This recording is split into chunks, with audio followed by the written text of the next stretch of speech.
Friends, it's been an extraordinary journey over the last 2 or 3 days. We've gone around the world in all kinds of ways. We end up today in London. I've been asked to talk about two things. One is 2 years after same-sex marriage came in England, what actually happened?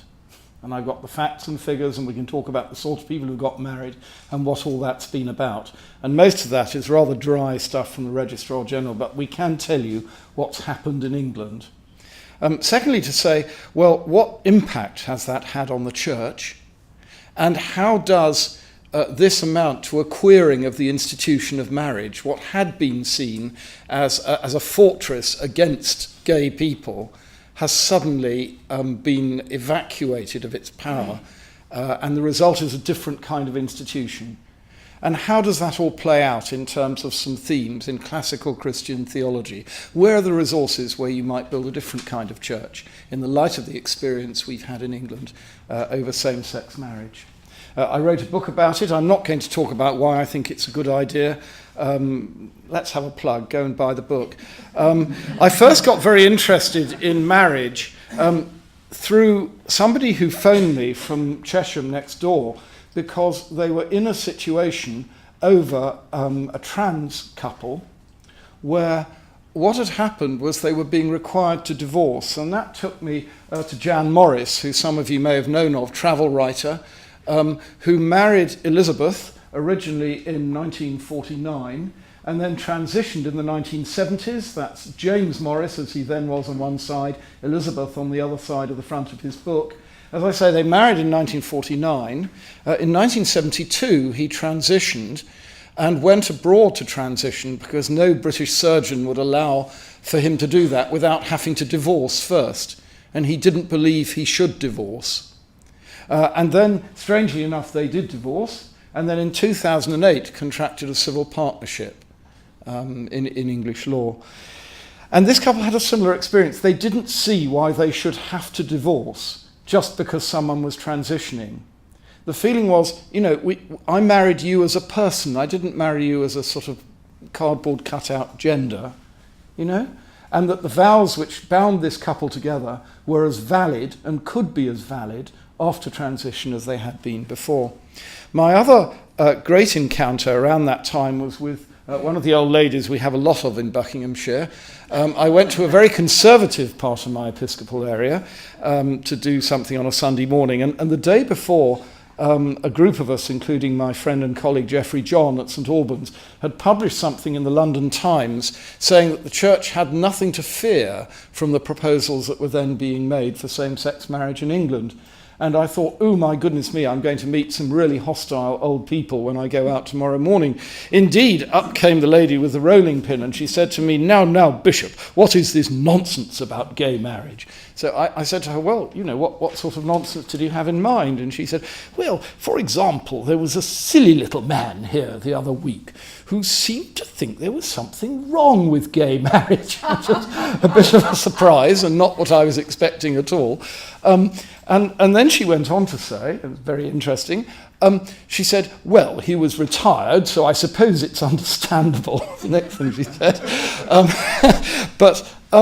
But she said, what he needs to know, and what you need to know, Bishop, is there are 5 gay couples in this village, and population about 120. There are 5 gay couples in our village, and they are as much a part of our community as anybody else. Stupid man. And went off to the Chardonnay over there. Now, if ladies with dead foxes round their necks in the backwoods of Buckinghamshire are saying that sort of thing to you, it's well worth considering whether the time hasn't come for some rethinking about the institution of marriage. So indeed, 3 years later, the Married Same-Sex Couples Act 2013 that I'm going to talk about, what's the headline story about it? It came into force in 2014. We've now had 2 years of lived experience of same-sex marriages happening through all of the UK except Northern Ireland. What's the headline? Well, to quote the Times newspaper in 1929, an earthquake was felt yesterday between Illapel to the north and Talca to the south in Chile. No damage was done. Enormous numbers of fears were raised about what would happen next. The newspaper headline in the tradition of the London Times, those are the personals. It's a personal question. All that has actually happened is that a large number of gay people have got married, and we'll go into the figures in a minute.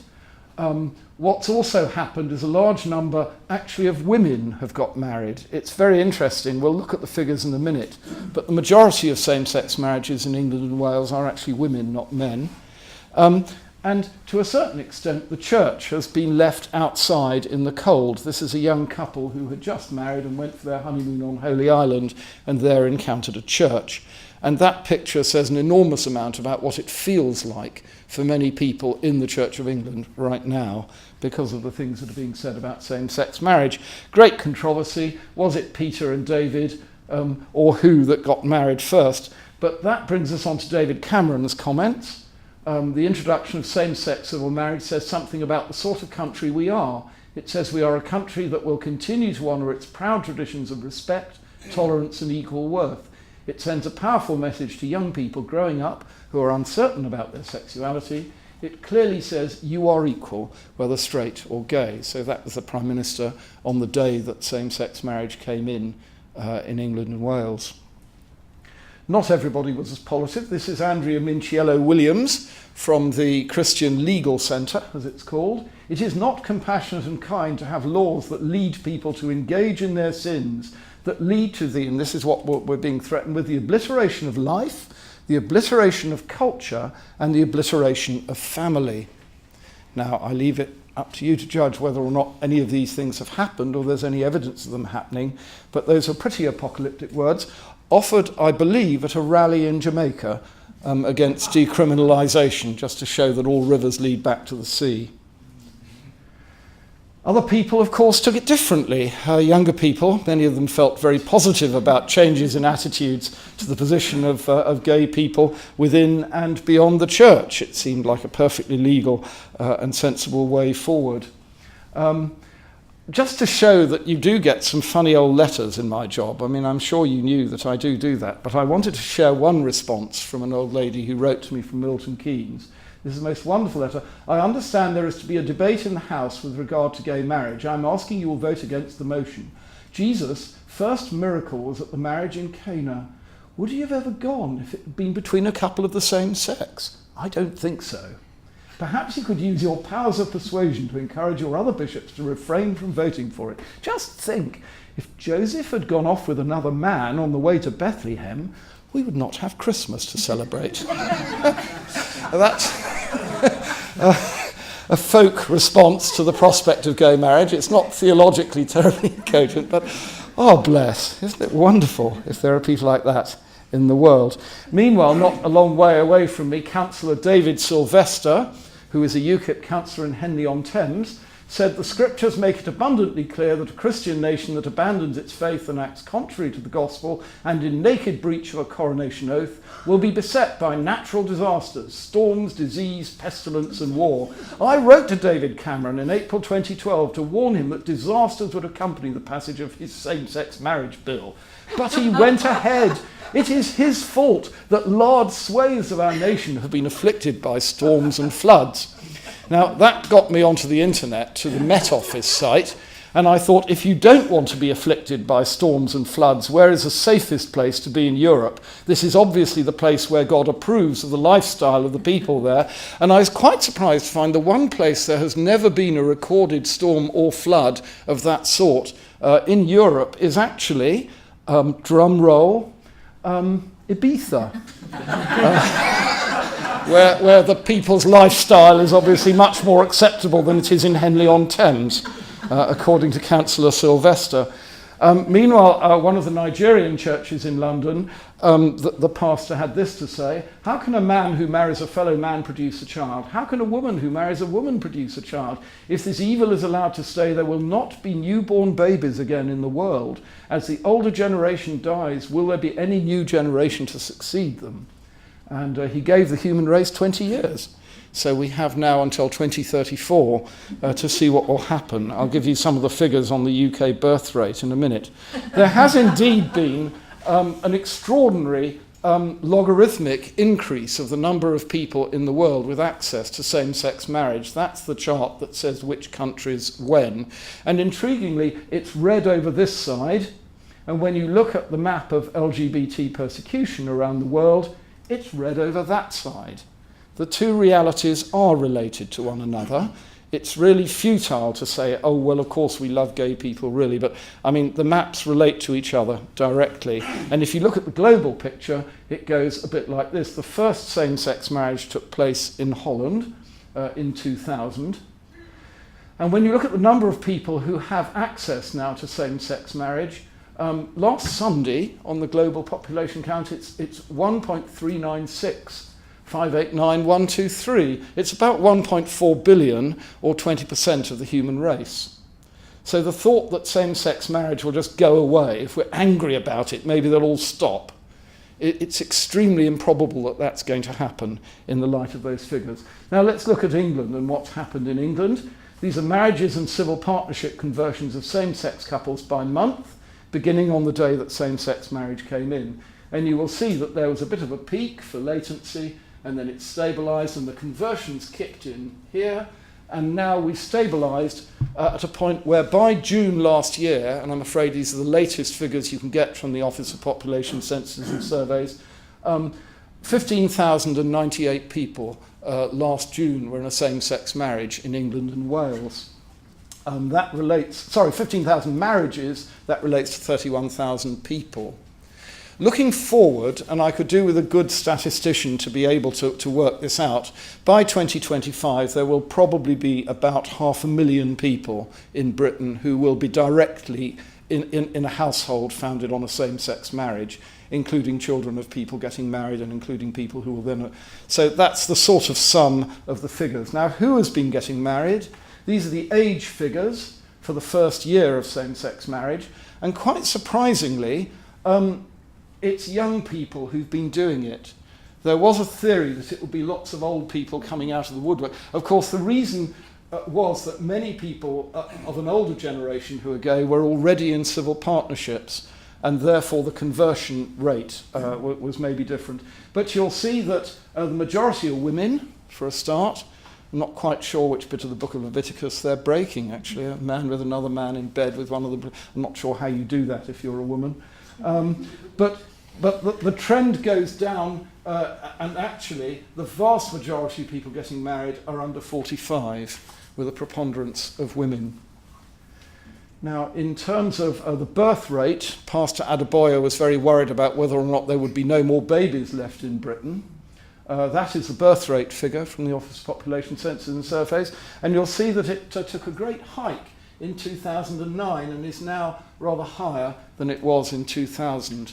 Also, the marriage rate has gone up in the UK, and also the divorce rate has gone down. The divorce rate in the UK has been going down now for the last 15 years, quite surprisingly, and that trend has continued. There is absolutely no evidence that there is any relationship between the birth rate and same-sex marriage, or indeed between the divorce rate and same-sex marriage. Those realities simply don't belong together at all. Of course, it does involve going back on an enormous amount of British history. Here is Henry VIII passing his 1533 Act for the Punishment of the Vice of Buggery. And lest you be thought that we got grown up about this sooner than we did, most of it was repealed actually in 1967. And I'm told by Peter Tatchell that the last clause to be repealed from it was repealed in 2003. So a history of extreme repression against the abominable vice of buggery. It's part of the English cultural matrix. If you look at the Caribbean, it was done in the English places, it wasn't done in the French places. They decriminalised in 1791, we criminalised in, I think, 1864 in Jamaica. So it's a very strong part of English culture. And of course, with that came all sorts of ways of dealing with people. Why did they do it? Well, partly because same-sex civil partnerships had turned into marriages anyway. This is a good book, Same-Sex Relationships from Odious Crime to Gay Marriage. Stephen Cretney is one of the country's leading family lawyers, professor of family law at the University of Bristol. Stephen Cretney says, since 2005, same-sex couples have been able to get married, although the law describes the relationship as a civil partnership. And emotionally, that's been where people have been for years. That's what they thought they were doing. That's how they dealt with things ceremonially. That's what they invited people to, and that's the way it's been. Clarendon Law Lectures for 2005, they trace the whole course really from the Buggery Act forward to what was then the civil partnerships legislation from that year. Strong social disapproval of the life and death of John Atherton, Lord Bishop of Waterford and Lismore, who for incest, buggery and many other enormous crimes, having lived a vicious life, died a shameful death and was on the 5th of December last past hanged on Gallows Green at Dublin. That's 1641. And the last public execution for buggery in England took place in 1835, as it happens, and that's the broadsheet with his poem saying he won't do it again, which he certainly won't because they hanged him. Solves that one, doesn't it? So we've got to say goodbye to that. We've got to say goodbye to this culture. People my age grew up with the idea that there was a kind of Cold War script about being gay, that the spies were all gay and that there was some kind of dreadful political treachery going on. When I worked in Oxford, I had to do what were called positive vetting references for students. And those were invariably, somebody came from a department called PV17 to check out whether the student was gay. That was really the only thing they were interested in, because if they were gay, they were a suboptimal security risk in the light of spy cases in the 1950s. And we've had to say goodbye to that one. We've had to say goodbye to the idea of clinicalising being gay as though it's some kind of sick condition. But again, in the 60s, 70s and 80s, that's what nice people believed about being gay. If you didn't want to be nasty to gays, you said, well, we're so very sorry that you're suffering from this dreadful condition. Perhaps we can sort it out for you. And we've had to say goodbye to that, as have people all over the Western world. I mean, certainly it's interesting that when you look at the US religious landscape study from 2014, everybody between 2007 and 2014 has increased their acceptance of gay people. 58% to 70% among Catholics, 26% to 36% among evangelical Protestants. Look, 12 to 16% among Jehovah's Witnesses. How weird is that? But none of those lines go downhill. All of those lines go uphill. And when you look at attitudes in the UK, this is an analysis based on British social attitudes. This is prepared by the British Home Office every year, and it's a standard interview sample that gives data about life in the UK and is published every year. It's a good source. They have asked a standard question. Do you believe sexual relations between adults of the same sex are almost wrong or always wrong? And this is 1983 to 2010. And you'll see when we got to section 28, public disapproval actually peaked, 87, 88, 89, but it's been south ever since then. Some of those lines, the green line is the general public, the brown lines are Roman Catholic and Anglican, and the purple line is evangelical Christian, basically. And you'll see that we're still in a situation where the general public are now absolutely living in the deep south. The Anglicans and Baptists are well under 50%, and even the Baptists and evangelicals dropped under 50% for the first time in 2010. And just to say what the implication of that is, I would guesstimate as a student of history that if you want to maintain a law that is fully enforced, you need to have, say, 66%, 2/3 of the population have to think it's a good deal. And frankly, a law drops off the bottom, really, when you go below 1/3. And in terms of social impact, when you go below 20%, you're wasting your time. If you can't persuade 20% of a population that something's a good idea, it isn't going to happen in the public sphere. And you'll see that the figures are now well south of 20% for the general population. Among Anglicans and Roman Catholics, they're round about the 1/3, and even among evangelical Christians, they're now well below 50%. And of course, that's 6 years ago, those figures. So that's the position in terms of attitudes. Now, Anglicans' attitudes to same-sex marriage, YouGov, which is a polling organisation on the internet, did polls before the legislation came in 2013, and they did the same poll, same question, this year in January, to find out whether there'd been any change as a result of the legislation. These are the results. The green columns are from 2013, and you'll see that among people who claim to be Anglicans on the YouGov database, about 42% were in favour of same-sex marriage, and around about 48% were against in 2013 at the time the legislation went in, and the don't knows accounted for just over 13%. That was the figure when we started and when the legislation went through. Same questions, same database 2 years later yields this result in blue. For has now gone up to about 46%. Against has now gone down to about 37%. In other words, these have swapped places. That's, yes. Sorry, are those panel data or are there two different samples? They're the same sample of the same people taken 3 years apart. So one before the legislation came in and one 2 years after the legislation, 18 months after the legislation had come in. In terms of don't knows, that's increased as well, whereas 13% were don't knows, 18% are now don't knows. So what's happened across the whole piece, according to that YouGov data, is that people have become more accepting of same-sex marriage. The balance of pro and against have swapped places, and that's really what's happened there. Now, let's just section that data in another very interesting way, which is age. How old are the people that have different attitudes to same-sex marriage, who say they are Anglicans on the YouGov database? There you are, you've got 18 to 24, 25, 35, 45, and 55 plus.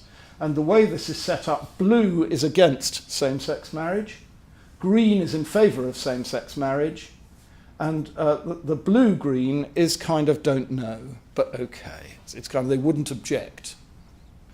So you'll see that among 18 to 24, there is an overwhelming majority of people that are okay about same-sex marriage, and it really is as simple as that. When you go to the 25s to 34s, it's even more. It's actually 73% are in favour of same-sex marriage, and the don't knows are smaller. 35s to 44s, you've still got an amazing preponderance of people who are accepting or in favour of same-sex marriage. 45 to 54, you've got a larger don't know element. You've seen how that's been building. But you've still got an overwhelming preponderance in favour of same-sex marriage, with fewer don't knows on the other end. It's only when you get to 55 plus, and particularly men over 55, that you suddenly find 50% are against same-sex marriage. That's not actually a majority, but it is as high as 50%.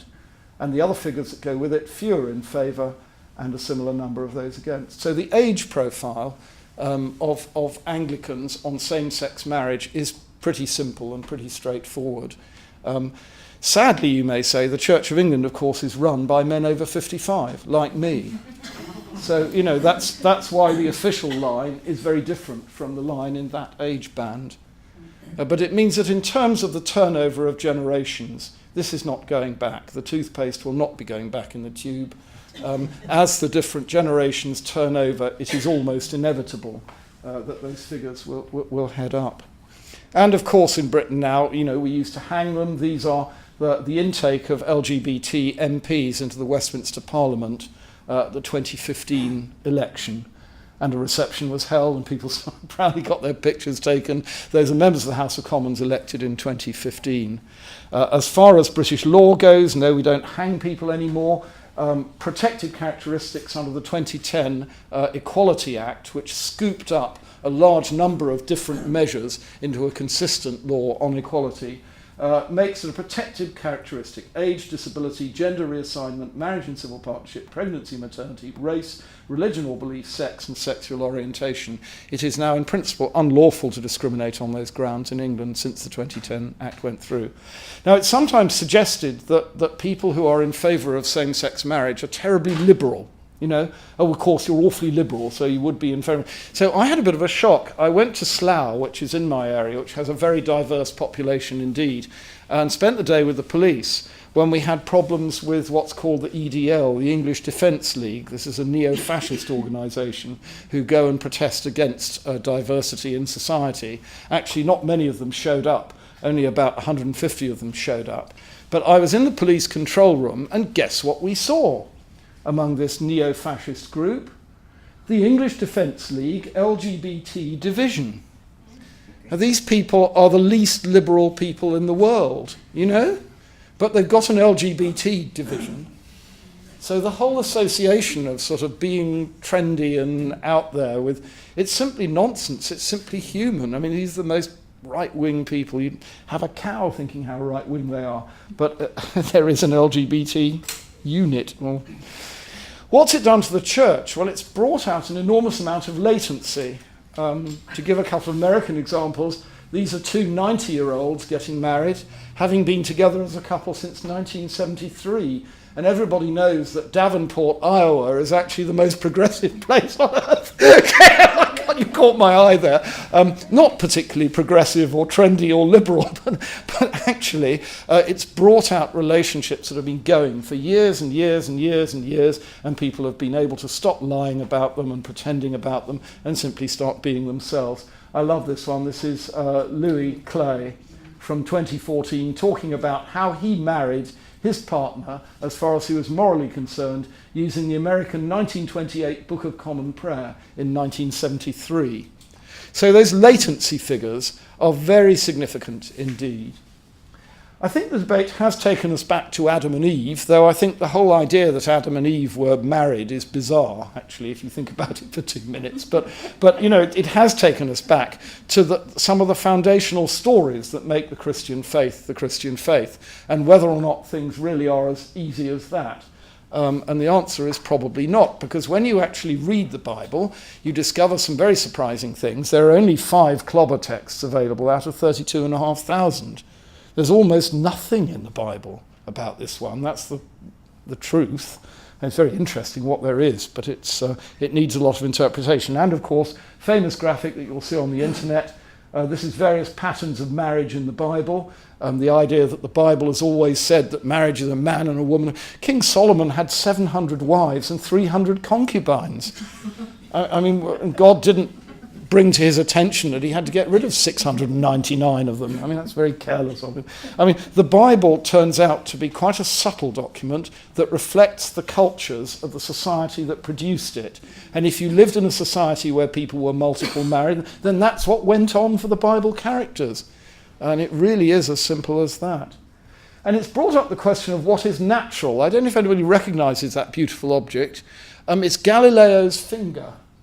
And it lives in Florence in a museum, and it is an assertion of the need for natural law, for natural scientific investigation. This is Galileo, who pointed out that the Earth goes around the sun, not the other way around, and you can't argue with that. And with American friends present, may I just point out which finger it is? And it's preserved as a holy relic in Florence, you'll be glad to know. We always model the human body in terms of our experience, and our experience of our technology and gadgets. Let me give you an example of the Vitruvian Man. Vitruvius, of course, an architect, and people started imaging the human body as a kind of work of architecture, and they started to how many spans of a hand do you need to make a proper arm that's the right length, that will be truly natural. Their ideas of what were natural founded on the architecture of Vitruvius, because God, the best designer, must be able to design at least as well as us. Very famously, Blake objects to Newtonian man. Here is Newton ignoring the richness of the coral reef behind him and modelling humanity with a prism in a scientific way. And Blake objects to that desperately as a diminution of the human spirit. But if you go for that Newtonian man picture, what's going to happen to it? Well, you will model the human being on a machine, because you'll assume that a human being is basically like a car, that everybody's basically the same. I mean, that will be part of the deal, that everybody will basically be seen as a kind of object. If you are a Victorian taxonomist, you will want to categorise people very accurately and scientifically out of your mechanistic picture of what a human being might be. Now, one of the things that same-sex marriage has done is put the cat among the pigeons about that whole mechanistic, standardised Victorian taxonomy of what it means to be human. Which was a fairly comparatively recent thing. It's taken something we thought we knew in the same way as you will know, of course, that that's a spiral going down into a, except in fact, it's not a spiral at all going into anything. When you actually map onto it some circles, you'll see those are actually not spirals. And that kind of essential queering of what we thought we knew is one of the things that people have had to put up with same-sex marriage. And as far as Mrs. Minciello Williams and friends, we were all going to fall into the abyss and the human race was going to fall off, and it turns out that the abyss looked a bit like that. It wasn't a real abyss, it was quite a cool abyss, it was a very powerful abyss. Somebody referred to same-sex marriage in the Parliament of the Isle of Man the other day as a train wreck waiting to happen. Same-sex marriage has been legalised in the Isle of Man this year, as I'm sure you all knew. And it's the first train wreck where no trains were wrecked. I mean, that's it's a very cool kind of train wreck. Nobody injured, nobody hurt, and the trains are all running like they always were. But it deeply offends people who have a very simple idea of what a natural human being is, founded on Victorian taxonomy, an idea of what's natural that they inherited from Newton, all the works. Here's a Christian campaigner in Parliament in 2012. The idea is that the use of parts of the body should be natural. You should always use the bits of the body for what they were made to be by God, who was the master designer of the human body. And if you look at human genitalia, which I suppose he does a fair amount of, they're not for digging the garden or painting the wall, are they? Which was a very strong argument advanced in a demonstration against same-sex marriage in the House of Commons in 2012, if you can believe this. But in fact, we do live in a world where there are lobsters and telephones, and if you want to put the two together, you're perfectly welcome to do so. Our language is not just labelling. All sorts of meanings fall out of words. A place name that should be pretty obvious turns out to mean something rather good when you look at it in a different light. That whole simplistic way of looking at things is not good. And the whole way of imaging the body in terms of what you believe God would have designed the different bits to do breaks down when you consider the reality of human bodies. Can I introduce you please to the Ross sisters? Here they are, arriving at Southampton in 1948. They were a group of contortionists from the United States. And just because we must have wholesome things from before nasty things started being done in the world, I wanted to show you the Ross sisters queering the human body in the most extraordinary way in a movie released in 1944. This is Broadway Rhythm, and the song is called Solid Potato Salad. Now, this is Betsy, and you'll see she's using her body in a completely natural way, because she's using her legs to support her weight, which is what God designed legs to do, and she's using her feet to do that. That's a bit weird, but it's still natural. You can still do that, and Betsy is very fit and able to do such things. But at this point, this is weird, this is unnatural. You're meant to tickle your ear with your hand, if you think about it. You're not meant to be able to tickle your hand with your foot. And we remember that feet were made for walking on, but naughty Betsy is walking on her hands. Now, how unnatural could you possibly get? She's got something completely wrong there, so please don't try doing that at home. It really won't do any good. Now, this is finally Dixie, and Dixie is thoroughly natural because she's using her legs, of course, to support her legs. God made legs in order to support weight, and she made arms to pick up apples. Oh no, Dixie's going to pick up the apple with her mouth, and what she's meant to do is pick it up with her hands and eat it with her mouth. So that's profoundly unnatural, and I really hope that you won't attempt to do anything as unnatural as that when you get home tonight, because it really would be quite a problem. And the girls are just wrapping up their act, and you'll be glad to know they do arrive back at natural use of their body in the way that would appeal to conventional people. This is their exit routine, and the legs are being used to support the weight, so that's entirely natural, and you can cheerfully enjoy the Ross sisters without feeling you're watching something unnatural. That's the Ross sisters from 1944. Using bodies in ways that are they natural? Are they not natural? Is it natural to do that? The whole business of what bits of the body were made for painting the garden shed or digging the garden. I mean, it becomes silly in that light, doesn't it, really? And of course, they're all American girls from 1944 and entirely natural in every way. What's it done to marriage and the theology of marriage? This is the Church of England's doctrine of marriage. It comes from the Doctrine Commission of the Church of England, 1938, and Archbishop William Temple. This is the doctrine of marriage of the Church of England. Marriage stands in a special position because both as a right, what you do in church, and a state of life, it is not something peculiarly Christian. It's the first thing the Church of England said about marriage since 1938. Rather, it is an institution of the natural order which is taken into and sanctified by the Christian Church. And he goes on to say, marriage so understood has a character that enables St. Paul to draw an analogy between it and the union between Christ and the Church. The above statement expresses the essential principle of marriage. Notice it's not gendered, nothing about men and women, and may be fairly regarded as its theological basis. So when people talk about the doctrine of the Church of England on marriage, that is the doctrine of the Church of England on marriage, drafted in 1938 by someone who was about to become the Archbishop of Canterbury. It's never been changed in any way. An institution of the natural order, I would contend that what's changed with same-sex marriage is not the theology of marriage at all, but our conception of the natural order. People in 1938 would not have thought it was conceivable that part of the natural order was a gay couple. But of course, we do not have that conception of the natural order. It's not a theological question, it's a cultural question, ultimately. And when you start saying, how does theology relate to marriage? What he's saying is the things about marriage that make it like Christ and the Church are the things that are theologically interesting. So when a theologian says to you, the whole idea of Christian marriage is that it's all about having children and difference of gender, and all that, and sex, quite honestly, it's not. The analogy between Christ and the Church does not run on having kids. Who on earth are the kids? It certainly doesn't rest on having sex with Jesus, and neither does it rest on Jesus being male and all of his followers being female. But if it did, Jesus is already in a same-sex marriage with 600 million people, if you really wanted to push that one. So all I'm saying is the conventional theology of the Church is not what is often being pushed out by fundamentalists. It's much more reflective and it's much more sophisticated, and it rests on a concept of the natural order. Of course, there are justice questions, and we're talking about an institution which was becoming quite tired in England, really, in some ways. The 1869 Balcon de Manet was slowly turning into the Balcon de Magritte from 100 years later, really. The institution was hollowing out in all kinds of ways, and marriage rates were going down because people were not experiencing marriage as something nourishing.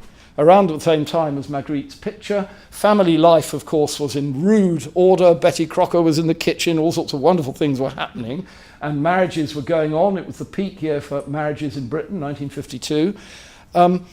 But of course, there was a worm in the bud. I mean, there was the sexism. That's a young bride who, anyway, darling, at least you didn't burn the beer.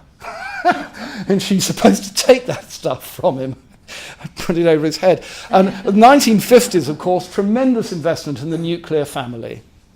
We have a British version of that very famous, which I thought I'd reveal to you. It's from Practical Motorist and Motorcyclist, and that's David Cameron with his family in the sidecar. It's rather smaller than the American equivalent, but also in 1956.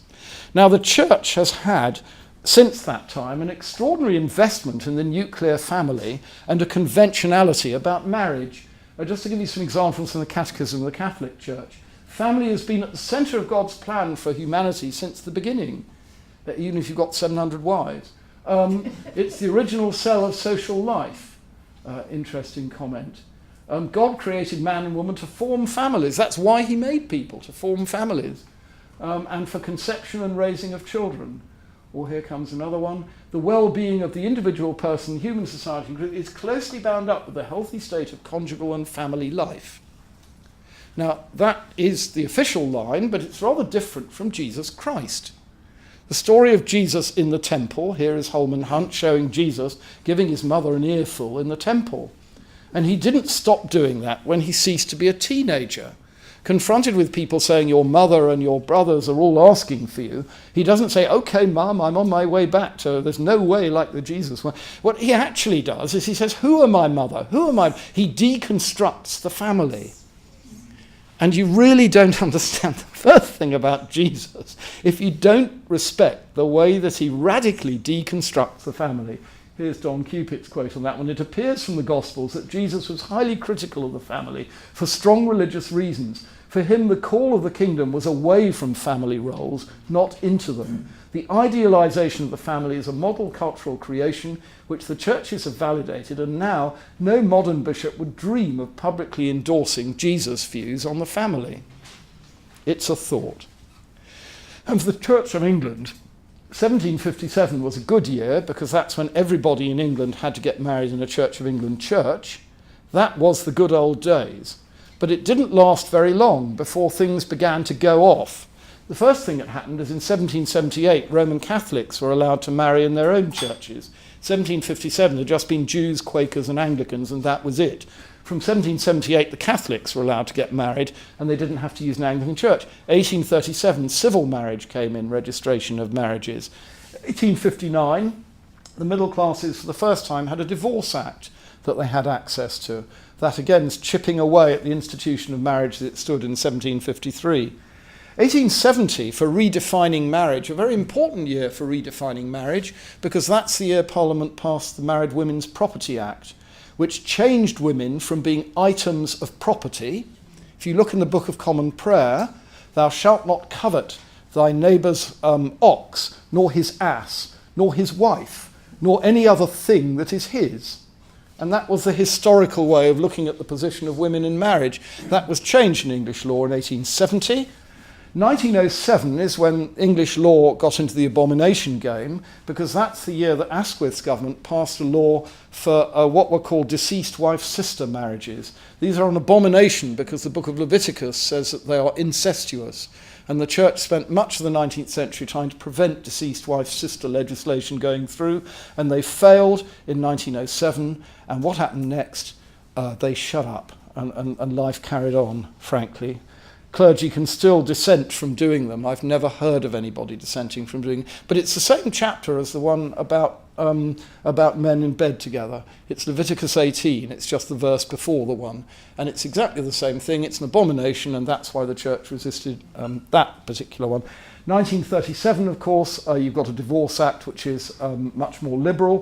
1973, Matrimonial Causes Act. For the first time, you had the beginnings of what you might call no-fault divorce in English law, which again chipped away at the way people thought things should be. A very interesting one, which fundamentally changed the meaning of marriage. 1991, no statute at all, but a decision of a court, because it was decided that marital rape was possible in an English marriage. In other words, when you get married, you are not signing up for having to sleep with your husband for the rest of your life. Consent is required every time. The deal is an entirely different deal. And this overturned a statement by Blackstone from the 18th century that a man may not commit rape upon his lawful wife, for as much as the consent that he hath given and she hath given in matrimony voids the need for consent. Now, that was overturned in 1991 in England. It's a fundamental redefinition of what marriage is, what you are signing up to. And I've yet to come across an evangelical Christian jumping up and down about that. But and of course, St. Paul did say to women, you must not say no to your husbands. It's one of the things he did actually say. So 1991 was pretty bad. 2004, civil partnerships. 2014. So it's a story of decline and fall, if you have a kind of imperialistic idea of the church as being the guardian of a sort of marriage of a particular sort. It's been chipped away at quite consistently over the last 250 years in English law in measurable ways. It could be change and decay, or you could argue it's a kind of disinfectant. What's been disinfected is perhaps the patriarchal family with all the little women, and there they all are, which had turned into quite a questionable institution by the middle years of the 20th century. That looks very nice, but actually below the surface there are problems. This is Marilyn, the teenage colic from 1961. Julie, that's ridiculous. Joe and I haven't got much money, but we're happy.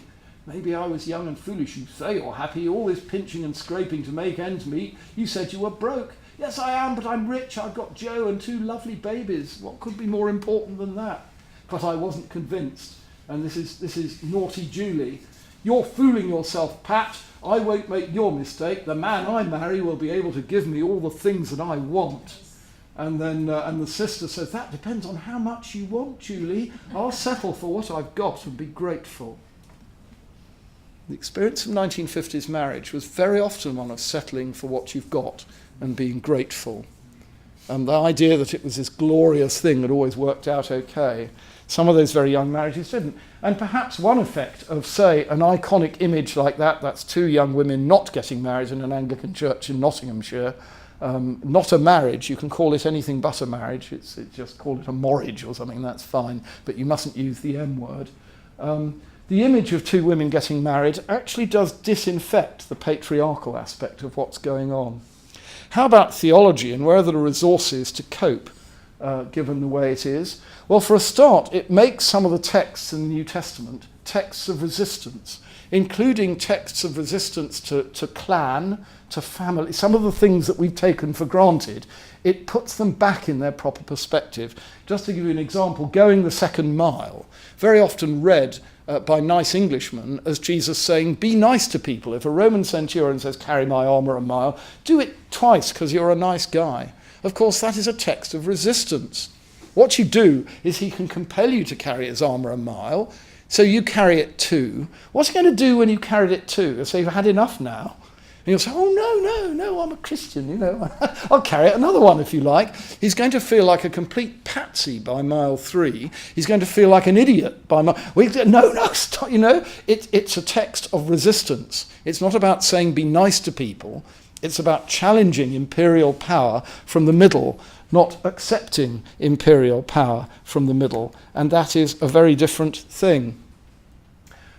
Look at a text like this one, came up the other day. This is the healing of the dead. The boy had died and the widow was destitute. Jesus comes along the road with his disciples. The funeral party come along the road. What's going to happen? Well, according to the law of Moses, what should happen next is Jesus should back off, because touching a dead body makes you unclean. It's an abomination, actually, just to use a word that's much in the news when you get to gay people. Jesus must not touch the body, because if he does, he's committing an abomination in the book of Leviticus. And similarly, he must walk away from the corpse in Numbers 9. That's his duty to do that, as a good law-observant Jew. What does he do? Jesus walks right up to the bier, touches the bier, and raises the man from the dead. That is Jesus' comment on those texts, is to raise the dead by non-conformity to the letter of the law. And perhaps that way of looking at these texts restores to us something of what they actually mean. And of course, famously, St. Peter, with his vision of pork pies and racks of ribs and all the rest of it coming down from the sky. It's the queering, it's the subversion that actually is the power in the religion, not literalism about what was in the book, as we've heard very valuably. So it's to do with reading the basic narratives in a new and deeper way. They work on different levels. And I want to give you a sort of final kind of example that keys into that quite well, goes with the poem. That is the beginning of St. Matthew's Gospel. And you will see, I'm sure, that it contains a lot of men, but 1, 2, 3, 4, 5, 6 women. All the red ones are the women, and they occur in that narrative. The first one is Sarah, and Sarah is a huge puzzle in Jewish tradition, because if you remember, it was impossible for her to have children, and then she did have children, and the rabbis used to speculate over how this could be done. And there's an enormous amount of speculation about that verse in Genesis that says she was inherently childless, incapable of having children, and then she had children, and the child she had, as someone for whom it was impossible to breed, was the child of promise through who everything else goes. And the rabbis used to wonder what the heck was going on there. If you look at Jewish tradition 1700, Mishnah, Talmud, and the Midrash, you'll find there are not two genders. One of the rabbis criticizes the idea of two genders, saying it doesn't say male or female created he them, it says male and female he created them. So everyone is male and female, not male or female. This is in the 11th century. I think it's Maimonides. It really isn't. You've got the androgynous, 149 references to androgynous people in the Mishnah and the Talmud. You've got the tumtum, who is the character that is sexually ambivalent, does not have particularly distinctive sexual characteristics at all, and some people see Sarah as that, but most of the rabbis, 40 references in the Midrash, 80 references in Mishnah and Talmud, saw her as an Eilonit, as a woman who had begun life as a man and had ended up as a woman, which is why she was incapable of bearing. And then finally the Saris, which is the same principle the other way round. Now I'm just showing you that because the whole idea that binarism is part of the Judeo-Christian tradition is rubbish. There are thousands of references in Mishnah and Talmud to a great subtlety about the definition of gender, because they're pragmatists. They know what happens when babies come into the world. They don't have this Newtonian, idealized, taxonomized picture that we think somehow goes with the Bible. It does not go with the Bible. And scholars of the Bible, all of those references, by the way, before 1700. This isn't some trendy California thing but the idea that two genders and binarism are the only way of reading the Bible is simply untrue. So we had Sarah, but have a look at the others. They're quite a collection. Tamar, her story is so obscene that when I was an undergraduate at Cambridge, we weren't allowed to read it. We were taught Hebrew, and then we had to do Genesis to chapter 37, and then 38 you weren't allowed to read 38 and 39, and you could kick in again at the end of 39 because the young men would be corrupted by the story of Tamar. I'll get onto her in a minute. You've got Rahab the prostitute, you've got Ruth, who's a Moabitess, you've got Bathsheba, who is the original Queen of Desire walking on the roof, and then you have Mary, who is teenage and unmarried. Let's do a poem by a man called Michael Golder about this. Exceedingly odd is the means by which God has provided our path to the heavenly shore. Of the girls from whose line the true light was to shine, there was one an adulteress and one was a whore.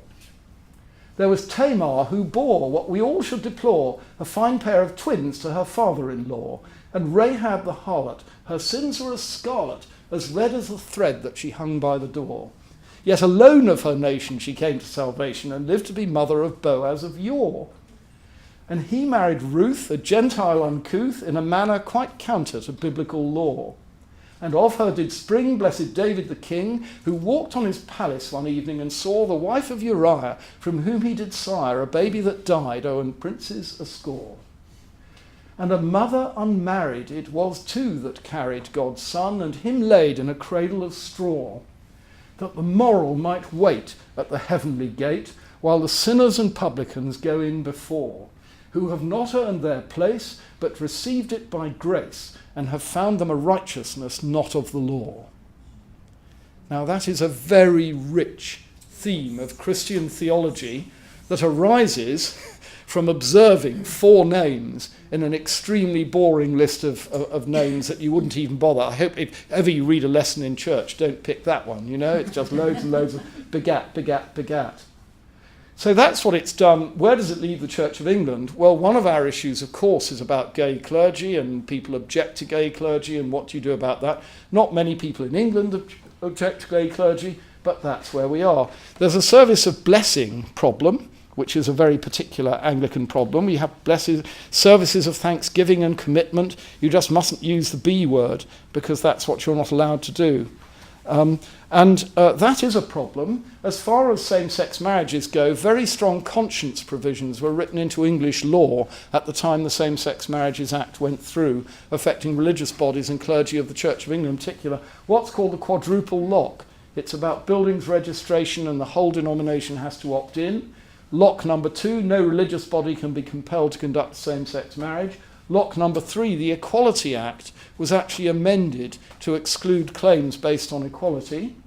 And finally, the common law duty of Anglican clergy to marry all comers was abolished, but only for gay people, not for everybody else, if that's not discriminatory. Anyway, important to protect the consciences of clergy who don't want to do same-sex marriages. You may say, there are protections, of course, for the consciences of clergy who believe they should do same-sex marriages. No, there aren't, actually. And that's one of the problems with the legislation. You've got a quadruple lock that is stacked entirely one way and does not have any balancing protection for the consciences of clergy who do believe they should marry same-sex people. And that is a weakness in the English legislation that will have to be accepted. Gay clergy getting married. Andrew Forshaw Kane, vicar in North London, went to his wedding. There you are. Lovely time with Stephen. They can't stop it, actually. And they have no authority to. As a bishop, I lost my right to tell my clergy colleagues who to marry in, guess what, 1562. It's actually in the 39 Articles. They can marry whoever they damn well want. I can advise them not to. I can appeal to their better nature. I cannot discipline them for who they marry. But it hasn't stopped one or two bishops trying it. Of course, you can't put the toothpaste back in the tube. This is a subject that bishops find very difficult to deal with, and therefore very often the response has been a little bit more like that, or as a cartoon in Private Eye recently said, a bit more like that. I think the cartoon in Private Eye has it a little bit more accurately, because if there are 500,000 people in Britain in 10 years' time in same-sex households that have a marriage in them, it isn't going to go away. At some point, Sir John Harvey Jones used to say, you can only get shot once. You know, at some point they're going to have to bite the bullet and change will have to happen. There are one or two Anglicans who take the point of view of Cardinal Raymond Burr. Homosexual relations are intrinsically disordered, which indeed they are. Reason teaches us, not dogma, you understand. What would it mean to grandchildren to have present at a family gathering a family member who's living in a disordered relationship with another person? Well, did that last week, and it was cool, you know. But don't tell Cardinal Burke. In terms of the Archbishop of Canterbury, we're in the business now of apologising. This is just at St Aldate's, Oxford. We've condemned people's same-sex orientation so they feel they are treated as subhuman or non-human in a bitter and terrible way, and that is deeply, deeply wrong. Pope Francis said a couple of years ago, who am I to judge? When I go to Africa, I see and hear huge suffering in one way, and when I'm in this country, I hear and see huge suffering in another. Over this issue and many others, and we need to find a way of loving one another and continuing to seek clearly to live holy and righteous lives in God's sight, and that is unbelievably difficult. That's at an evangelical church in Oxford, at St Aldate's in Oxford, in October of last year. Now, all I would say is saying sorry is better than not saying sorry, but at some point somebody's going to say what's going to change. That's all. You know, you can't simply run on saying sorry. I have no doubt of the love of Jesus Christ for every single human being, regardless of anything about them in any way at all. So my boss is on the side of the angels, but I think we really need to see some chapter and verse on what would actually be different if we started being that sort of church and stopped being quite as hung up on where we were coming from. Of course, bishops always love to sit on the fence. It's the natural place we love to be, you know, because if you sit on the fence, you can be rather kind of superior. You just judge what all the little people are doing. And that's a nice place to be if you're a bishop. Trouble is, there isn't really a fence on this one, and that is being proved now in other Anglican churches in the UK. One of the most conservative Anglican churches in the UK is the Church in Wales. Their governing body met in Lampeter in September 2015 to talk about same-sex marriage. They did 2 days studying together, then they voted yes, no, or whatever. And the voting went like this: stay put with your present practice, 42%. Go for same-sex marriage and just start doing. This is one of the most conservative Anglican churches in the UK. Very clear 50%. Actually, more people in favour. And then do blessing services as a kind of halfway house. Governing body of the Church in Wales, 8%. Now, yesterday, those of you who are ecclesiastical geeks will know something very similar happened in a Scottish Episcopal Church. They had the same choice. They did the same study at the General Synod of Scottish Episcopal, June 2016 in Edinburgh. And here are the figures. Stay as you are, no to same-sex marriage, 25%. For the church just to start doing same-sex marriages, 73%, the same as the figure of under 40s in the YouGov. And finally, abstentions in that particular vote, 2%. So there isn't a fence to sit on anymore. And Anglican churches in the UK are having to come to terms with the reality of same-sex marriage. And what's intriguing is whether you're a more liberal church like the Scottish one or a more conservative one like the church in Wales, you still have exactly the same, that the idea of blessings as a sort of halfway house. Nobody seems to buy it when they look into it with any degree of care at all. So this is what we're doing right now. That's the kind of shuffle. That's the policy of the church. We're arguing over the word marriage. Wouldn't it be terrible if the wrong people were using... This is from Pemberton versus Inwood in a Nottingham tribunal last year. The QC asked, I appreciate for some people the definition of words is important. You're not saying that definition is more important than enabling humans to feel part of society. Dr. Malcolm Brown, head of public affairs for the Church of England, answered, not a fair point, he doesn't want to answer. If government had introduced an institution which was the equivalent of marriage, e.g. civil partnership max, it needs a word that describes what it is. I'm lost. If the definition of the word is important, what do you want? If the government introduced something that's legally equivalent to marriage, e.g. civil partnership max, then the church would have no leg to stand on and would have difficulty opposing it, says the head of public affairs for the Church of England, interestingly enough. So my friend Sean Jones, my learned friend QC, said, he's a very creative man, marriage versus mortgage? And Malcolm said, that's a joke, isn't it? It is a joke.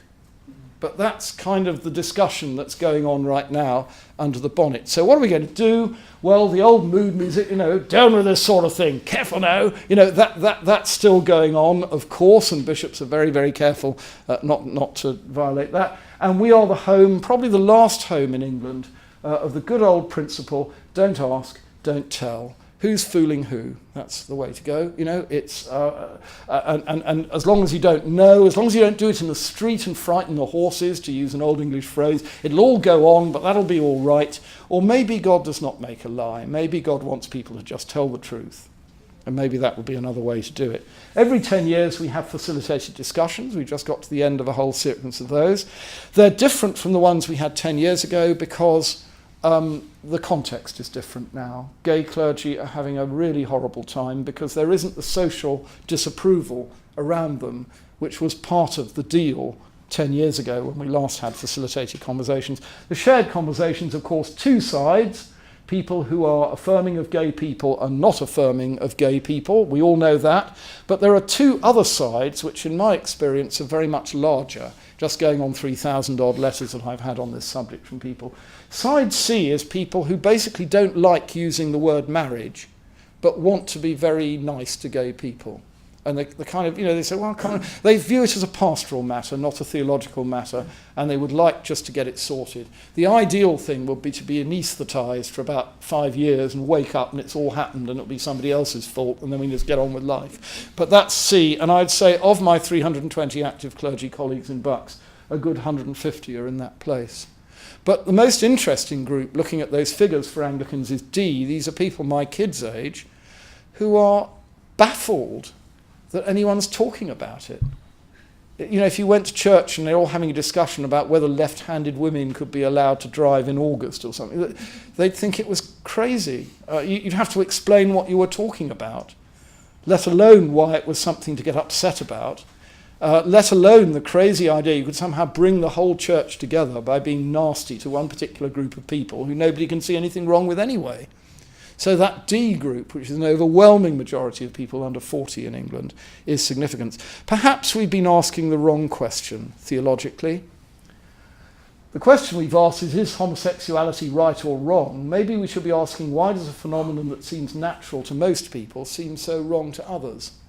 That might be a more intelligent question to ask, because it's less loaded in a particular way. And maybe our view of gender and binarism is going to be the casualty of same-sex marriage coming in the UK. In the good old days, well, obviously, boys and girls, that's it, that's all there is to it. Comes from a children's book that I used to learn to read in the 1960s.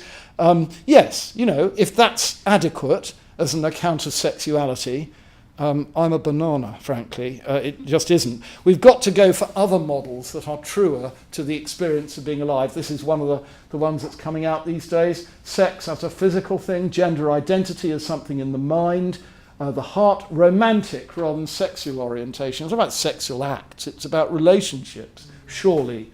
And then you've got the other human being that makes it even more complicated, and you've got the whole issue of sexual behaviour, and you could perm any permutation out of that and be a perfectly valid natural human being. And then when you bring sociology into play, the whole question of gender roles and how those are inherited, please, we need to work away from the male and female, and go to something else. But it seems to me that one of the models to inspire us on the way will be that image of what is an English country wedding in a church, but queered.